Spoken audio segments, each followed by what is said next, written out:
യോഹന്നാൻ എഴുതിയ സുവിശേഷം 5-ാം അധ്യായം. അതിന്റെ ശേഷം യഹൂദന്മാരുടെ ഒരു ഉത്സവമുണ്ടായിട്ട് യേശു യെരുശലേമിലേക്ക് പോയി. യെരുശലേമിൽ ആട്ടുവാതിൽക്കൽ ബെഥെസ്ദ എന്ന് എബ്രായ പേരുള്ള ഒരു കുളമുണ്ട്. അതിന് 5 മണ്ഡപമുണ്ട്. അവയിൽ വ്യാധിക്കാർ, കുരുടർ, മുടന്തർ, ക്ഷയരോഗികൾ ഇങ്ങനെ വലിയൊരു കൂട്ടം വെള്ളത്തിന്റെ ഇളക്കം കാത്തുകൊണ്ട് കിടന്നിരുന്നു. അതത് സമയത്ത് ഒരു ദൂതൻ കുളത്തിലിറങ്ങി വെള്ളം കലക്കും.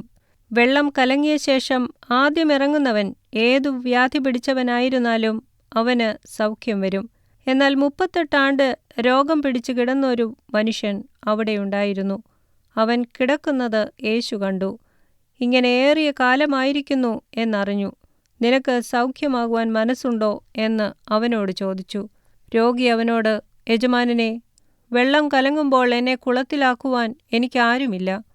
ഞാൻ തന്നെ ചെല്ലുമ്പോൾ മറ്റൊരുത്തൻ എനിക്ക് മുമ്പായി ഇറങ്ങുന്നു എന്ന് ഉത്തരം പറഞ്ഞു. യേശു അവനോട്, എഴുന്നേറ്റ് നിന്റെ കിടക്കയെടുത്ത് നടക്ക എന്ന് പറഞ്ഞു. ഉടനെ ആ മനുഷ്യൻ സൗഖ്യമായി കിടക്കയെടുത്ത് നടന്നു. എന്നാൽ അന്ന് ശബ്ബത്തായിരുന്നു. ആകയാൽ യഹൂദന്മാർ സൗഖ്യം പ്രാപിച്ചവനോട്, ഇന്ന് ശബ്ബത്താകുന്നു, കിടക്കയെടുക്കുന്നത് വിഹിതമല്ല എന്ന് പറഞ്ഞു. അവൻ അവരോട്, എന്നെ സൗഖ്യമാക്കിയവൻ കിടക്കയെടുത്ത് നടക്ക എന്നെന്നോട് പറഞ്ഞു എന്ന് ഉത്തരം പറഞ്ഞു. അവർ അവനോട്, കിടക്കയെടുത്ത് നടക്ക എന്ന് നിന്നോട് പറഞ്ഞ മനുഷ്യൻ ആർ എന്ന് ചോദിച്ചു. എന്നാൽ അവിടെ പുരുഷാരമുണ്ടായിരിക്കയാൽ യേശു മാറിക്കളഞ്ഞതുകൊണ്ട് അവൻ ആരെന്ന് സൗഖ്യം പ്രാപിച്ചവൻ അറിഞ്ഞില്ല.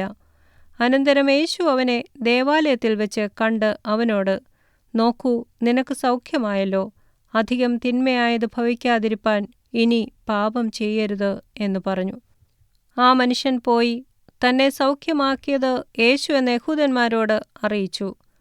യേശു ശബ്ബത്തിൽ അത് ചെയ്ക കൊണ്ട് യഹൂദന്മാർ അവനെ ഉപദ്രവിച്ചു. യേശു അവരോട്, എൻ്റെ പിതാവ് ഇന്നുവരെയും പ്രവർത്തിക്കുന്നു, ഞാനും പ്രവർത്തിക്കുന്നു എന്ന് ഉത്തരം പറഞ്ഞു. അങ്ങനെ അവൻ ശബ്ബത്തിനെ ലംഘിച്ചതുകൊണ്ട് മാത്രമല്ല, ദൈവം സ്വന്തം പിതാവെന്ന് പറഞ്ഞ് തന്നെത്താൻ ദൈവത്തോട് സമമാക്കിയതുകൊണ്ടും യഹൂദന്മാർ അവനെ കൊല്ലുവാൻ അധികമായി ശ്രമിച്ചു പോന്നു. ആകയാൽ യേശു അവരോട് ഉത്തരം പറഞ്ഞത്, ആമേൻ ആമേൻ ഞാൻ നിങ്ങളോട് പറയുന്നു, പിതാവ് ചെയ്തു കാണുന്നതല്ലാതെ പുത്രന് സ്വതേ ഒന്നും ചെയ്യുവാൻ കഴിയുകയില്ല. അവൻ ചെയ്യുന്നതെല്ലാം പുത്രനും അവണ്ണം തന്നെ ചെയ്യുന്നു.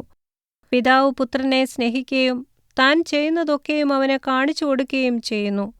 നിങ്ങൾ ആശ്ചര്യപ്പെടുമാറ് ഇവയിൽ വലിയ പ്രവൃത്തികളും അവന് കാണിച്ചു കൊടുക്കും. പിതാവ് മരിച്ചവരെ ഉണർത്തി ജീവിപ്പിക്കുന്നതുപോലെ പുത്രനും താൻ ഇച്ഛിക്കുന്നവരെ ജീവിപ്പിക്കുന്നു. എല്ലാവരും പിതാവിനെ ബഹുമാനിക്കുന്നതുപോലെ പുത്രനെയും ബഹുമാനിക്കേണ്ടതിന് പിതാവ് ആരെയും ന്യായം വിധിക്കാതെ ന്യായവിധിയെല്ലാം പുത്രന് കൊടുത്തിരിക്കുന്നു. പുത്രനെ ബഹുമാനിക്കാത്തവൻ അവനെ അയച്ച പിതാവിനെയും ബഹുമാനിക്കുന്നില്ല. ആമേൻ ആമേൻ ഞാൻ നിങ്ങളോട് പറയുന്നു, എൻ്റെ വചനം കേട്ട് എന്നെ അയച്ചവനെ വിശ്വസിക്കുന്നവന് നിത്യജീവനുണ്ട്. അവൻ ന്യായവിധിയിലാകാതെ മരണത്തിൽ നിന്ന് ജീവങ്കലേക്ക് കടന്നിരിക്കുന്നു. ആമേൻ ആമേൻ ഞാൻ നിങ്ങളോട് പറയുന്നു, മരിച്ചവർ ദൈവപുത്രന്റെ ശബ്ദം കേൾക്കുകയും കേൾക്കുന്നവർ ജീവിക്കുകയും ചെയ്യുന്ന നാഴിക വരുന്നു, ഇപ്പോൾ വന്നുമിരിക്കുന്നു. പിതാവിന് തന്നിൽ തന്നെ ജീവനുള്ളതുപോലെ അവൻ പുത്രനും തന്നിൽ തന്നെ ജീവനുള്ളവനാകുമാറ് വരം നൽകിയിരിക്കുന്നു. അവൻ മനുഷ്യപുത്രനാകയാൽ ന്യായവിധി നടത്തുവാൻ അവൻ അധികാരവും നൽകിയിരിക്കുന്നു. ഇതിങ്കൽ ആശ്ചര്യപ്പെടരുത്. കല്ലറകളിലുള്ളവർ എല്ലാവരും അവന്റെ ശബ്ദം കേട്ടു. നന്മ ചെയ്തവർ ജീവനായും തിന്മ ചെയ്തവർ ന്യായവിധിക്കായും പുനരുത്ഥാനം ചെയ്യുവാനുള്ള നാഴിക വരുന്നു. എനിക്ക് സ്വതേ ഒന്നും ചെയ്യുവാൻ കഴിയുന്നതല്ല. ഞാൻ കേൾക്കുന്നതുപോലെ ന്യായം വിധിക്കുന്നു. ഞാൻ എൻ്റെ ഇഷ്ടമല്ല, എന്നെ അയച്ചവൻ്റെ ഇഷ്ടമത്രേ ചെയ്യുവാൻ ഇച്ഛിക്കുന്നതുകൊണ്ട് എൻ്റെ വിധി നീതിയുള്ളത് ആകുന്നു. ഞാൻ എന്നെക്കുറിച്ച് തന്നെ സാക്ഷ്യം പറഞ്ഞാൽ എൻ്റെ സാക്ഷ്യം സത്യമല്ല. എന്നെക്കുറിച്ച് സാക്ഷ്യം പറയുന്നത് മറ്റൊരുത്തനാകുന്നു. അവൻ എന്നെക്കുറിച്ച് പറയുന്ന സാക്ഷ്യം സത്യം എന്ന് ഞാൻ അറിയുന്നു. നിങ്ങൾ യോഹന്നാൻ്റെ അടുക്കൽ ആളയച്ചു. അവൻ സത്യത്തിന് സാക്ഷ്യം പറഞ്ഞിരിക്കുന്നു.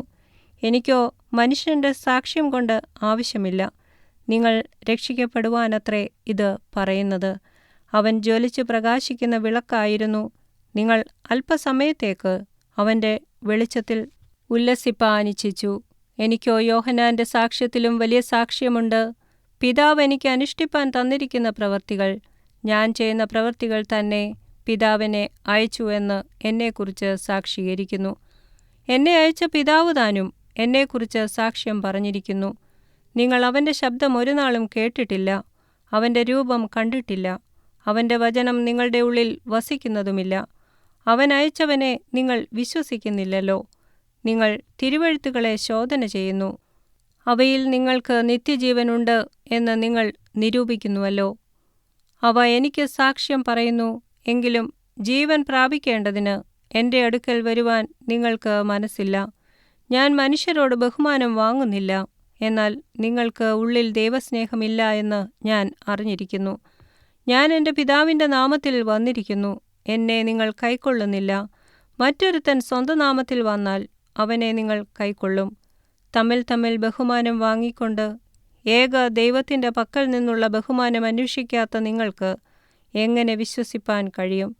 ഞാൻ പിതാവിൻ്റെ മുമ്പിൽ നിങ്ങളെ കുറ്റം ചുമത്തും എന്ന് നിങ്ങൾക്ക് തോന്നരുത്.